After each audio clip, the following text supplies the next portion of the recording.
This is the Night Wolf howling at you, and today we're going to take a look at the G.I. Joe Classified series, Cobra Commander with combat armor. And for those of you who aren't aware, he also comes with Serpentor. Just let that one sink in. On the side, we got some nice little artwork of him pointing his finger at you, either ordering you to do something or getting ready to pick your nose. I don't know which. On the other side, it's just our trash as usual.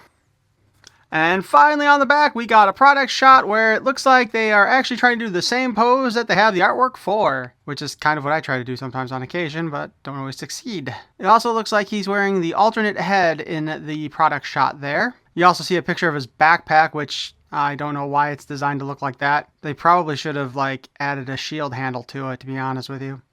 But we'll talk about that more when we get him open, which we'll do that right now.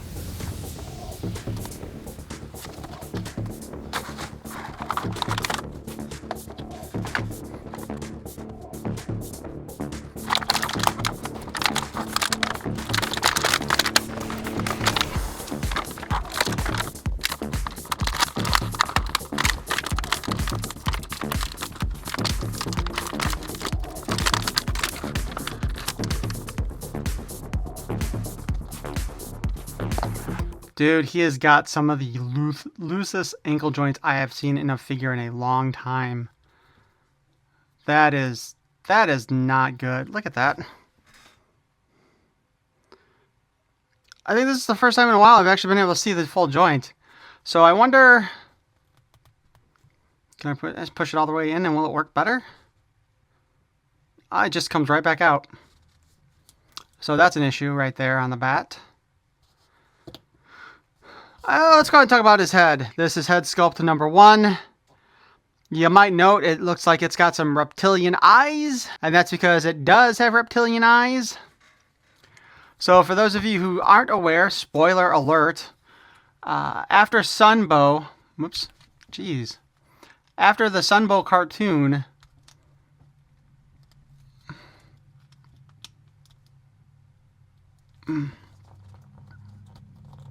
you know, I was excited about this figure. Now I'm getting kind of annoyed with it already. Oh, for fuck's sake.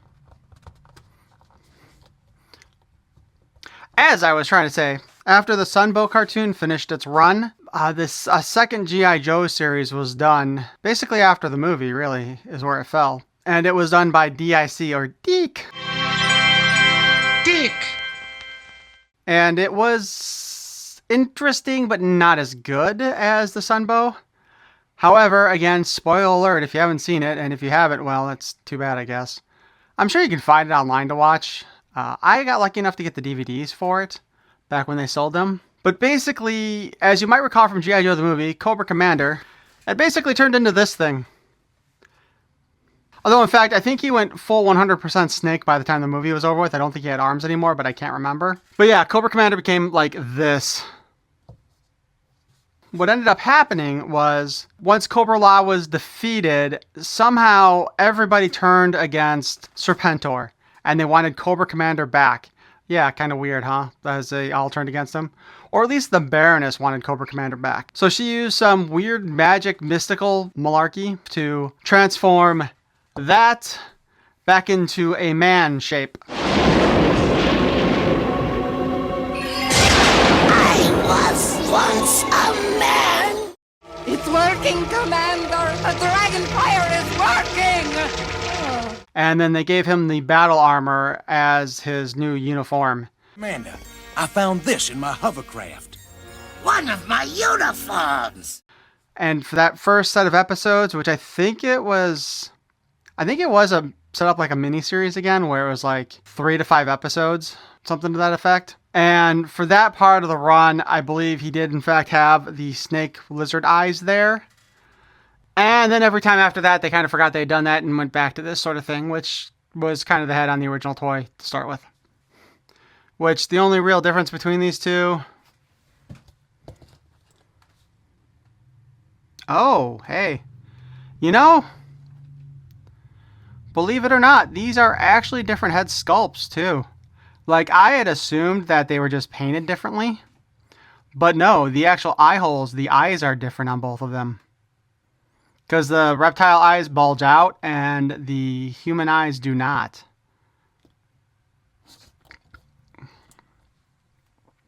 So that's actually pretty cool. In all truth, I will probably keep the reptile eyes for my display. That being said, let's take a look at the stuff that he comes with. We can't have Cobra Commander without his pointer finger, and he's pointing it with armored hands. So this isn't just a reissue of his regular hand, it is actually armored up. And then he comes with a pair of fists. Because as we all know, Cobra Commander does a lot of physical fighting. We have this, again, this is that weird backpack that I was talking about. I don't know why it's this shape. I don't know what the point of it is. But even as a kid, I thought this is the sort of thing that should have been set up as a shield and not a backpack. Or if it was going to have a backpack, there should have been a way for him to grab onto it. But that'll fit right in the little hole in his back. I don't know why I just said that like that. He also comes with this weird looking gun. It's a fairly unique sculpt. I think Cobra Commander is the only one who came with it. And it would appear that they actually did, in fact, make the holster, I am assuming, to hold it. Although I am wondering if this is actually a original holster for this figure or just kind of a... Well, it's got to be because the belt's sculpted differently, too. So I'm not sure why... That just looks really stupid to me, the way it sits in there. It's obviously not supposed to be a front draw.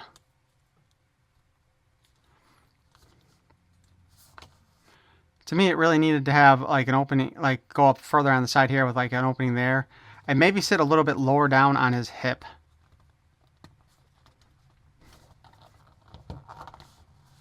And of course, the last accessory he comes with is Serpentor.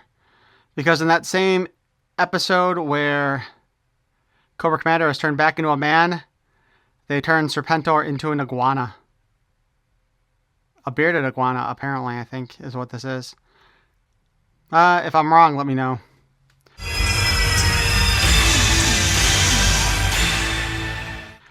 Oddly enough, let's look at this, because this is an articulated figure, because the arms move in a rotation. Not ball joints, unfortunately. And the legs do the same thing. Again, not ball joints. So Serpentor here can kind of run across. This is so awkward looking.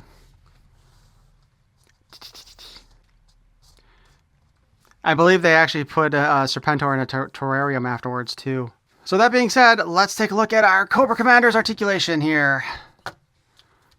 First off, I'm going to pop the head off. I'm not going to switch the heads. Well, let's go ahead and switch the head. Why not? So there we have the human head on him now. There's no hinge back there. There's a ball joint, obviously. Actually, they're not leaving as much like room around the neck hole as they used to either, it seems to me. So we're not getting that same range of motion that we were getting previously. I don't know if that's a cost-saving thing or not, but that seems kind of like a weird one to me. The head can nod a bit, and it can fully spin. But there's really not a lot of the up and down movement on this thing. He does still have butterfly joints. His shoulder pauldron is attached inside the joint. So I'm going to take the backpack off because, let's be honest here, the little wing thing is going to interfere. I guess this could be considered a drone too, maybe. But let's throw that away. So the hand can move up and down and spin around, but the pauldron kind of gets in the way and interferes and looks kind of weird. We can fully hinge outward, though. And that is like kind of like, there's a lot of this like corrugated look, not corrugated, but ruffled look here to the items. I don't know. I think this is their solution to doing these ones, but I'm not sure if that was the best solution. I mean, it does kind of stop them from interfering, but it's not attached on a part that spins, which would have been a lot more easy to deal with. You know what I mean? So you're still limited in your poses with this based on its inability to move. So then we do have the bicep cut here. And he does have a double joint in the elbow. However, the thickness of his armor does keep you from being able to really mesh that together like a lot of the other figures do. He has the up and down hinge on this hand, and it can spin around. He has the up and down hinge on this hand, and it can also spin around. And just for shits and giggles, I am going to put in his other hand. The pointer hand, however, has in and out articulation, as do his fists. So basically both of his gripping hands are up and down. The fist and the pointing finger are in and out. And he can almost pick his nose. If it wasn't obvious before, he does have a boob cut, so we can spin the breastplate around and wobble it all over the place. Same with his waist, and we can spin and wobble, spin and wobble. All right, the commander here does in fact have drop-down hips. I was wondering about that because, again, when I did the review for Night Force Quick Kick, it did not appear as if he had those. He does have a thigh cut, and it looks like the upper thigh and the lower thigh are two separate pieces. And so when we spin it, the entire silver part spins around with it, which does limit the articulation, which, I mean, honestly makes sense because, you know, most people can't spin their thigh all the way 360. We do have a double joint in the knee. Again, the armor thickness does kind of keep it from really getting as closed as it usually does. We do have a ankle cut. And, of course, we have the... I honestly think that this is going to break. But there is a hinge in there, and it can spin around. And again, this one is so loose, it's ridiculous. The other side, on the other hand, is a little bit tighter and functions more like you would expect it to.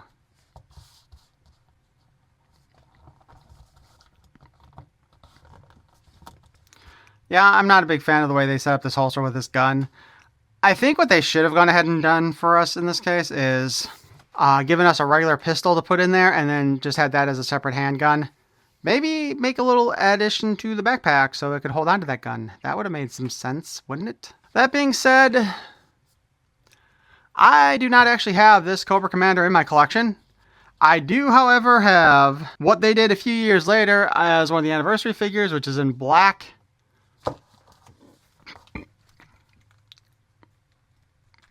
Or not in black, but in a royal bluish color.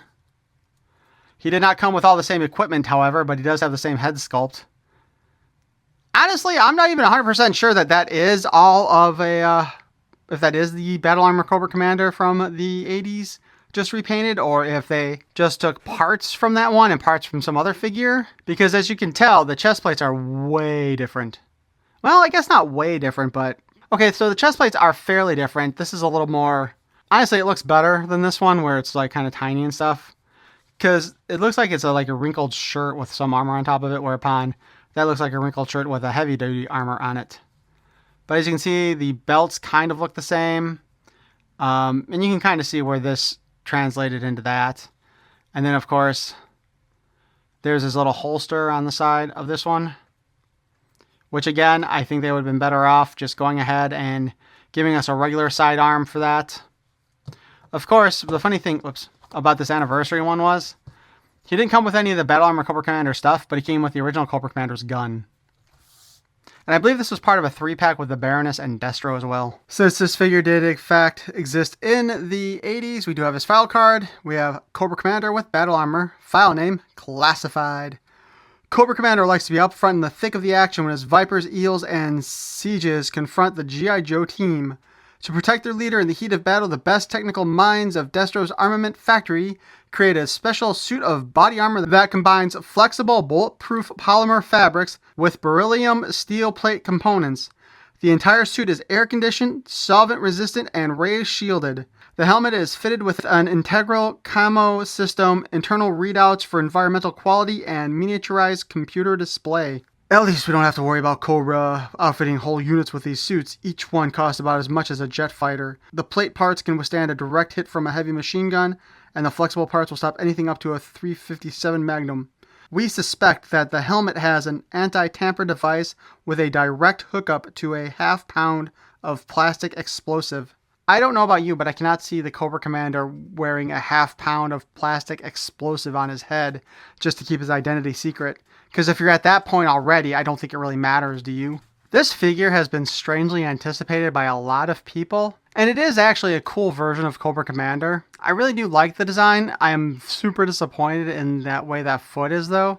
And I'm wondering if that's a common issue or if I'm just lucky enough to be the only one to get it. I think it's cute that he came with a little Serpentor iguana. It's kind of pointless, but why not? They gave us the two heads, the reptilian and the human head. When, of course, once again, they can't give us an unmasked beachhead head. But overall, I think this is a pretty nice Cobra Commander figure. It'll be a great item to add to your display. Honestly, this is the version of Cobra Commander that was kind of in charge of the Python Patrol when you get right down to it, because those were the episodes that we saw him with. Or I should say, this is the Cobra Commander that created the Python Patrol, at least in the cartoon series. So this will definitely be a good one to throw with your Python Patrol characters. But why don't you go ahead and let me know what you think of this figure. And of course, if you were one of those who was really anticipating this figure coming out, and if you enjoyed this look at the Battle Armor Cobra Commander, please feel free to smash the like button. And if you want to hear more of my nonsense in the future, feel free to subscribe. I would appreciate it. I thank you for watching.